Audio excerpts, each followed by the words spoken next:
سرور کائنات حضرت محمد مصطفیٰ صلی صلی اللہ علیہ وآلہ وسلم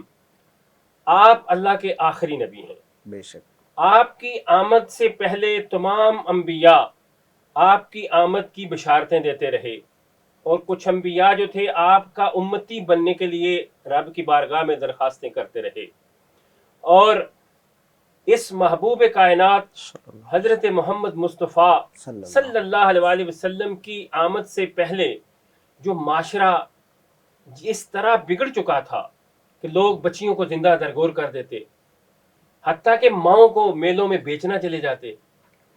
اور اس معاشرے کے اندر ہر طرح کی برائی پائی جا رہی تھی. تو سرور کائنات جب آئے تو آپ نے جو برائیاں تھیں ان سب سے اپنے متعلقین، اپنے امتیوں کو ان سے نکالا، بے شک. اور ان کو اللہ کے پیغام، اللہ کی وحی کی روشنی میں جو سیدھا راستہ تھا، اللہ کا جو پیغام تھا، اس کے اوپر عمل کروا کر خود کر کے دکھایا کہ ایسے کریں. تو آپ کی آمد کے وقت یہ لوگ اس وقت یہ عجیب خیال کرتے تھے کہ یہ ایسے کیسے ممکن ہو جائے گا. محمد رسول اللہ نے بیٹی کے لیے چادر بچھا کر سب کو بتا دیا کہ یہ کوئی ایسی چیز نہیں کہ اسے زندہ درگور کر دیا جائے، یہ تمہارے لیے رحمت کا درجہ رکھتی ہے. ماں کا درجہ بتا دیا کہ تمہارا ماں کے قدموں میں جنت ہے. اور آپ نے باپ کے لیے بتا دیا کہ باپ جنت کا سب سے بڑا دروازہ ہے. تو یہ ساری چیزیں، اور معاشرے کے اندر جو خالص توحید کا تصور وہ ختم ہو چکا تھا. 365 بت تو جو تھے وہ خانہ کعبہ کے اندر موجود تھے. لوگ رب کے کعبے کے اندر بت رکھ کر ان کی عبادت کر رہے تھے. تو اللہ کے نبی کو جب اللہ نے بنایا، دنیا پہ بھیجا، تو اس کا مقصد کیا ہوتا ہے؟ یہ جو نبی ہوتا ہے نا جی، اس کو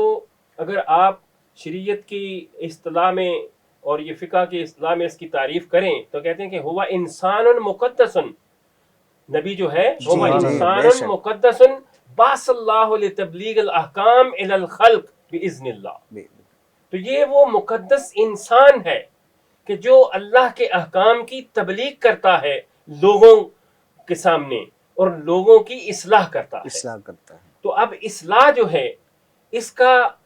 اگر میں ایک دو مثالوں سے آپ کو بیان کروں تو وہ یہ ہے کہ آپ دیکھیں کہ ایک بندہ مفلوق الحال ہے، اس کے پاس پیسہ نہیں ہے، وہ غریب ہے، آپ اس کو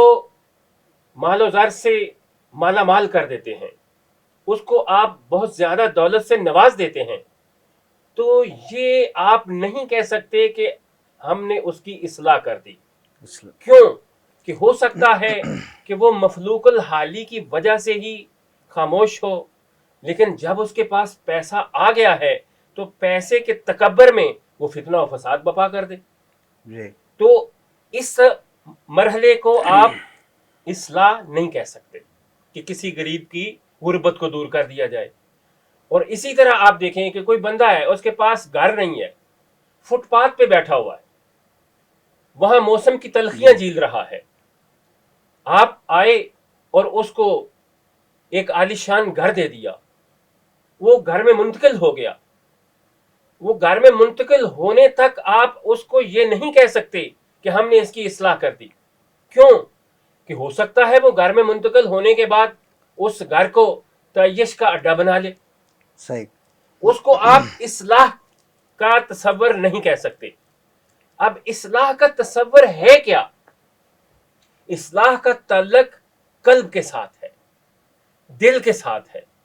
اور دل جو ہے، جب تک تمہارا دل جو ہے جسم کے اندر یہ درست نہیں ہوتا تو اس وقت تک نہ آپ کی سوچ درست ہو سکتی ہے، نہ آپ کی فکر درست ہو سکتی ہے، نہ آپ کے سوچنے کا انداز درست ہو سکتا ہے. ہو بھی سکتا ہے لیکن جب دل درست ہوگا تو پھر آپ کو جو سوچ ہے وہ بھی بہتر ملے گی، فکر بھی بہتر ملے گی، اور آپ اس کے مطابق اپنی زندگی کے اوپر، اپنے جسم کے اوپر جو ہے وہ محمد رسول اللہ صلی اللہ علیہ وسلم کی اتباع کریں گے، اور اپنے آپ کو اللہ کے احکام کے مطابق زندگی گزارنے کا اپنے آپ کو بنا لیں گے، اور پھر یہ ہوگا کہ آپ کے پاس چاہے بے شک غربت ہو، چاہے آپ کے پاس امیری ہو، چاہے آپ کے پاس مکان ہو چاہے نہ ہو، آپ کے پاس کوئی سہولت ہو یا نہ ہو، لیکن آپ کا دل کہے گا نہیں، ان تمام صورتوں میں مجھے اللہ کے احکام کی اور محمد رسول اللہ کی اتباع کرنی ہے،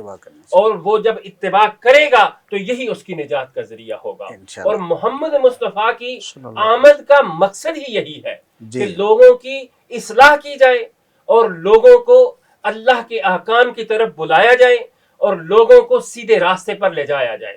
تو آپ کی آمد کے اوپر اگر ہم خوشی کا اظہار کرتے ہیں تو اس کے اندر میرا خیال ہے کہ کائنات کا ہر مسلمان جو ہے،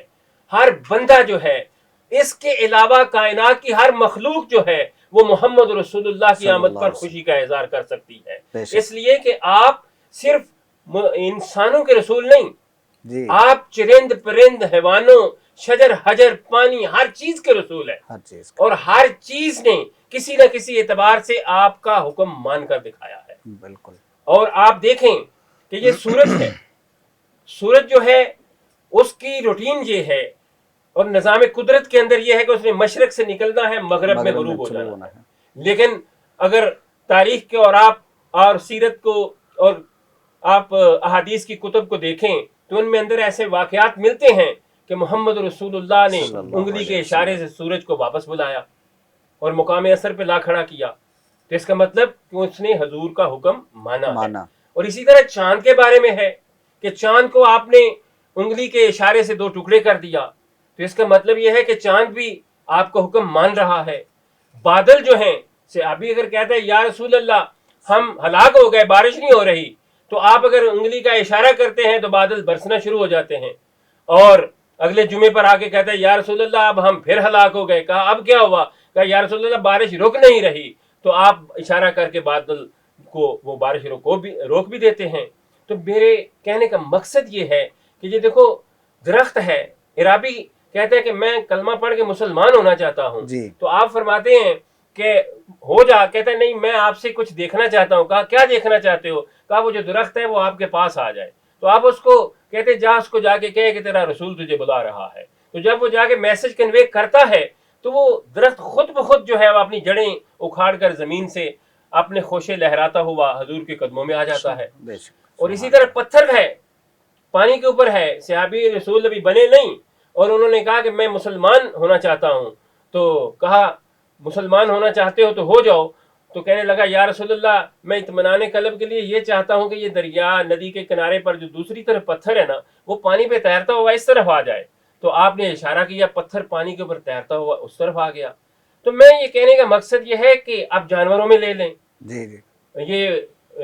حدیث کی کتب میں موجود ہے کہ ایک عرابی آیا، اس نے کہا یا رسول اللہ میرا اونٹ پاگل ہو گیا ہے، تو وہ قابو نہیں آ رہا، آپ اٹھے اور اس کے ساتھ چلے گئے اور جا کر اس اونٹ کی گردن پہ ہاتھ پھیرا، اور صحابہ نے کہا یا رسول اللہ وہ پاگل ہے کہیں کاٹ نہ لے، لیکن آپ نے اس کی گردن پہ ہاتھ پھیرا، اس نے گردن جھکا دی، سبحان، اور آپ نے پکڑ کر اس کو نکیل ڈال دی، تو صحابی نے کہا کہ یہ تیری شکایت بھی کر رہا ہے کہ تم اس کو چارہ کم دیتے ہو، اس سے کام زیادہ لیتے ہو۔ جی بے شک۔ اس کا مقصد کیا کہ آپ تو یہ یورپ والے کہتے ہیں ہم جانوروں کے حقوق کا خیال کرتے ہیں، تو یہ تو محمد رسول اللہ صلی اللہ علیہ وسلم آج سے 1400 سال پہلے بتا گئے ہیں کہ جانوروں کے حقوق کا بھی خیال کرو، انسانوں کے حقوق کا بھی خیال کرو، مسلمانوں کے حقوق کا بھی خیال کرو، اور پوری انسانیت کے حقوق کا خیال کرو۔ جزاک اللہ، ماشاء اللہ۔